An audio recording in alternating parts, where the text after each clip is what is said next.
You need to watch this if you rely on your Toyota Highlander's USB port for charging or music. Ever plug in your phone and nothing?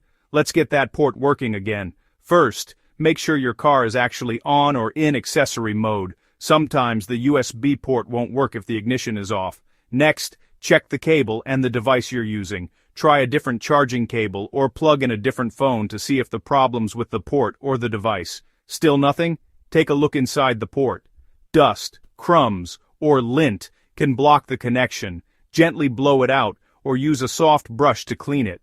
If your Highlander has more than one USB port, try them all. Sometimes, only one is meant for data, while others are just for charging.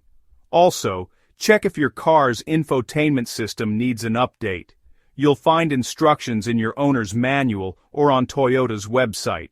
Finally, if none of these steps work, the fuse for the USB port might be blown. Look in your owner's manual to find the fuse location or ask a pro for help. So next time your Highlander's USB port acts up, don't panic. Just run through this quick checklist. You'll save time and maybe even a trip to the dealership.